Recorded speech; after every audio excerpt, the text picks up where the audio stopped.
Hi, everyone. Welcome back to Emmanuel Study of the New Testament. I am Reverend Kimberly Constant, and I will be taking you through a brief lecture introducing you to the letters of the New Testament. We're still in week 17. This is the fourth lecture this week.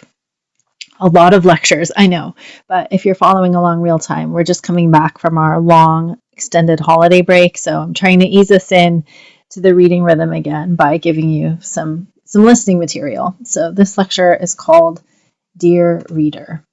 So, of the 27 books in the New Testament, 21 of them are letters. So, it's worthwhile to just talk about form and function for a bit. We have the letters of Paul, we have Hebrews, which is anonymous, and then we have letters arranged according to the list of apostles' names in Galatians 2:9. Why? I have zero idea. So after Hebrews, we have James, 1st and 2nd Peter, John 1, 2, and 3, and Jude. But we are not going to study them in this order. We are going to study them in chronological order. Now note, when I say this, as you probably know by now, if you've been with me for a while, when dating is concerned, there is always debate. Scholars do not agree over the dates of practically anything in Scripture, and here they don't agree over the exact timing of each letter. If you Google chronological list of the New Testament, you're going to find a bunch of different answers. Some things will be common and some things will move around. So I have chosen the chronological list that I think works best. I got it from www.blueletterbible.org. It's one of my favorite Bible study resources.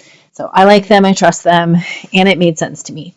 But you are welcome to disagree with me, and just fair warning, if you look it up, people will disagree with the list that I've used. But here's the thing. We're not so much doing this to hone in on the exact date of each letter. What I want from trying to do the best we can in chronological order is to help us explore the development of the church.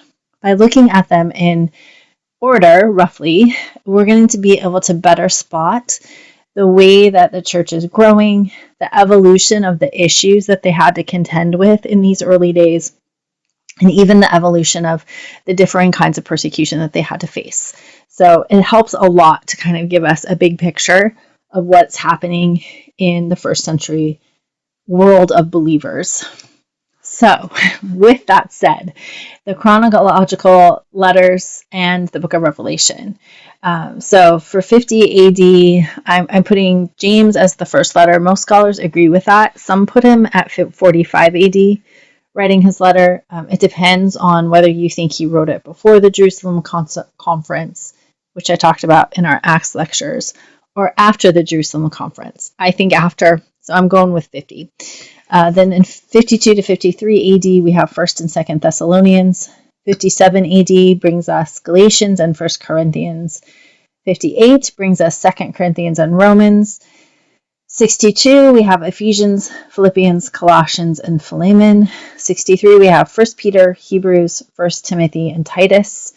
65, we have 2 Peter. 66, 2 Timothy and Jude. 91 through 95, we have 1st, 2nd, and 3rd John.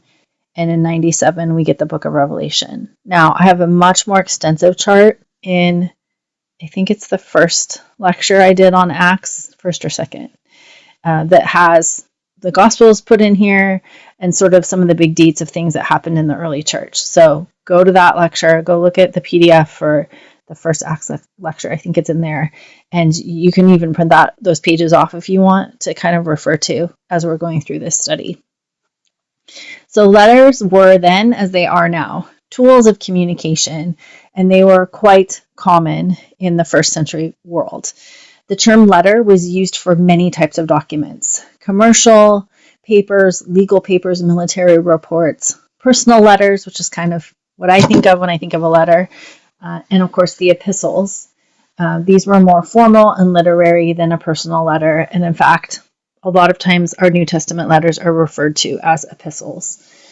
They were delivered by couriers, which often were either wealthy people or trusted friends who would take your letter and then read it aloud to your intended recipient or recipients. Why? Well, In the first century world, most people were still illiterate. They could not read and write. And so letters needed to be read out loud by someone who could. Hence the reason that a lot of couriers were wealthy, because the wealthier people would have been more learned and probably more likely to be able to read. In the Greek and Roman world, letters reflected hierarchical structure. Everything reflected hierarchical structure. Like, that was Rome's, they loved it. And so even letters did as well. So when an inferior wrote to a superior, they would name the recipient first, because the recipient was superior, and then themselves as the sender. On the other hand, if I, as a superior, was writing a letter to inferior, I would name myself first. So I, Kimberly, am writing to you, John. So just in the greeting, you could tell someone's social status. The typical structure of a Greek and Roman letter had an opening, which again had that identification of sender and receiver, as well as a greeting. Hi, how are you? Then there would be an introductory thanksgiving or blessing, either a wish for health or sometimes a prayer to the gods. Then there was the body of the letter, which of course was the intent of the letter, the exposition, whatever the purpose was for writing. The conclusion, they would restate their intention, often include how the reader should respond, and then a proposal for future contact, either by visit or by another letter. And in closing, they would wish for prosperity and occasionally shout outs from third parties. So kind of like, hey, by the way, Tim and Tom say hi, and Gretchen down the street wants you to know that she's thinking of you. So this was their social media, sending these letters back and forth. A lot of the New Testament letters do reflect this format, with some exceptions. James, 2 Peter, Jude, Hebrews, and 1 John. We'll talk about those when we get to them. Now, there were some distinctions for letters between followers of Jesus Christ. Typically, they were longer than a normal letter. They usually contained the word grace in the greeting, and sometimes peace and mercy. Makes sense because these are believers writing to each other. The introductory thanksgiving, especially in Paul's letters, expressed gratitude to God, the Father of Jesus, for the work he was doing in the lives of believers. So right off the bat, you knew this wasn't just any letter. This was a letter written by one follower of Jesus to another. The closing of the letter would offer a benediction, in Paul's case, often accompanied by a desire that the grace of Jesus be with the recipients. Often there was a brief summation written in the author's own handwriting. So this is important, and we'll talk about this when it pops up. But, they would have someone else, they would dictate the letter, someone else, a scribe, would write it, probably because that person had better handwriting. But then typically an author would then add a final paragraph in his or her own writing, just to add veracity to, this really is from Paul, that's his writing. Writers, readers considered to have the same status. In Christianity, hierarchy is removed. We'll see a lot of this in Paul's letters. So even the form of the letter expressed equality, and even that could have been considered an act of sedition in Rome, because they did not like anyone messing with the hierarchy that they, governed the entire way of Roman life. Letters were delivered by other trusted people in ministry. The one who delivered the letter would not only read it, but also would kind of add their own thoughts or explicate what the letter said. In other words, preach. That's what we preachers do. We take the word of God, we deliver it to you, and then we explicate it and try to explain it, break it down, make it easier for you to understand and to interpret and apply. Letters, both then and today, are written with specific places, people, dates, and events in mind. Often they are highly personal and particular. This may seem like, obviously, why are you saying this to me? I just want to point it out because we have to keep that in mind when we're looking at these ancient letters. Typically a letter, especially if it's between close friends or family members, there will be context that isn't spelled out. If I'm writing to my kids, I might talk about, that time Dad was driving in New Zealand, and they would know exactly what I was talking about, that there's like a deeper story, but I wouldn't have to write the whole thing because it's my kids. We all have the same context. We were all there. We all know what happened. So I don't have to spell it out in detail. But you, as a stranger or someone who doesn't know our family or weren't there for that trip, might look at that and say, I have no idea what she's talking about. And so then you have to go through the letter and see if there's any contextual clues, or, hey, I do know one of her kids and I heard the story secondhand. We kind of become detectives and we piece together the clues, information that we have to make the familiar make sense to us. So to fill in those gaps in communication. The same thing is going to be true in the Bible.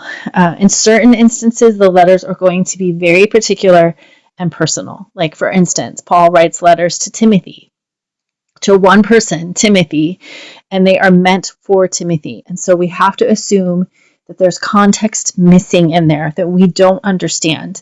And we have to tread very carefully to fill in the gaps, because it's easy to just put in the gap of whatever we think or whatever we want Paul to be saying. But we have to do, careful work there in interpretation to try to figure out what Paul may be alluding to.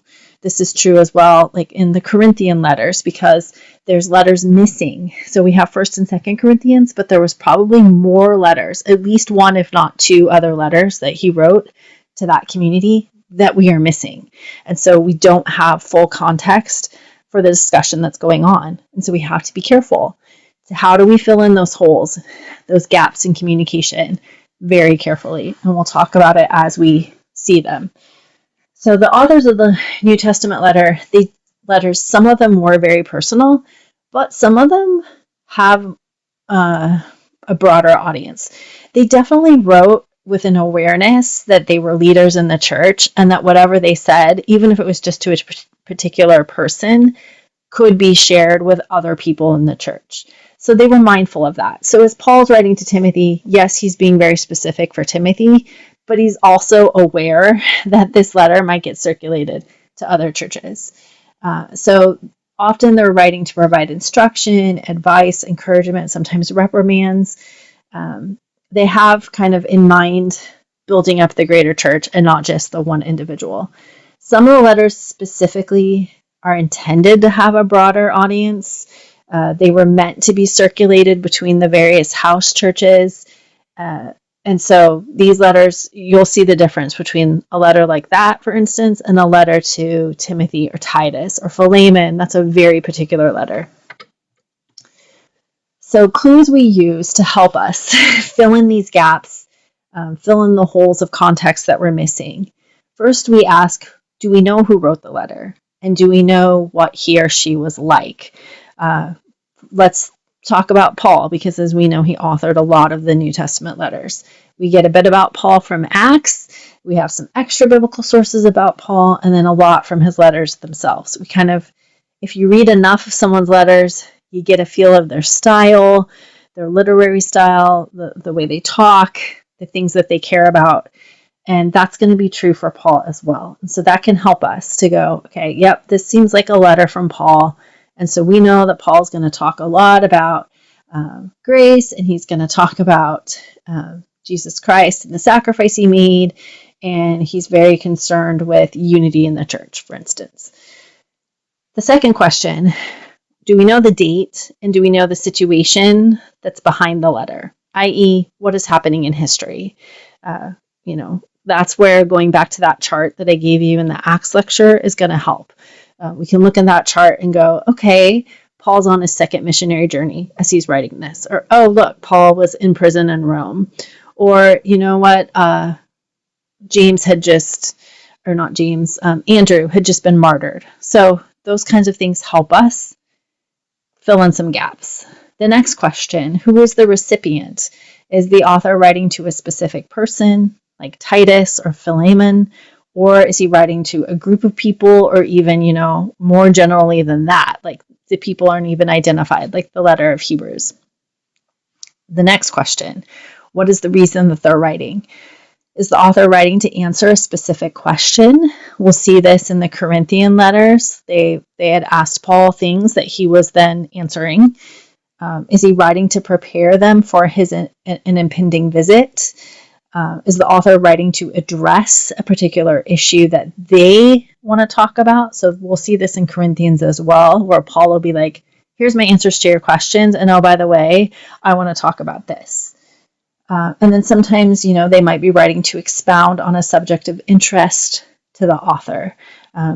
Looking at Paul again, I would think of the letter to the Romans as something like this, where it's really more of like a theological treatise, like his magnus opus, like here is my theology, versus like I'm trying to answer questions or address problems. Finally, we can ask, how does our interpretation sync with our understanding of the gospel, our understanding of the ministry of Jesus and what Jesus had to say? How does it fit in with the entirety of the New Testament?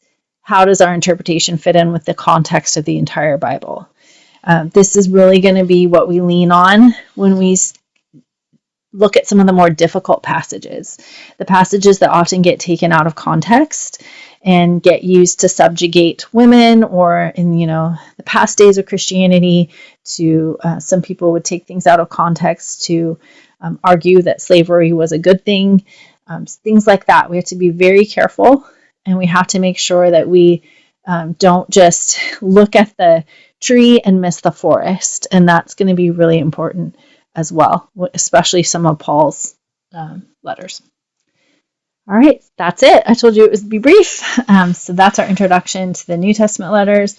Next week, we're going to start off, as I said, we're reading chronologically. So we're going to start off with the letter to James. All right, let's pray. Gracious God, thank you so much for the gift of your word and for these letters that you have so graciously preserved, empowered by your Holy Spirit, and that are here for us to still learn from so many years later. Lord, I ask that you give us your wisdom, your insight, your peace, patience, and love and mercy and grace as we look at these letters, God. Just help us to open our minds to what you would have us glean, Lord, and what you would have us understand. We love you and we thank you for the gift of your word. In Jesus' name we pray. Amen and amen. All right, so I will see you next week when we dive into the book of James.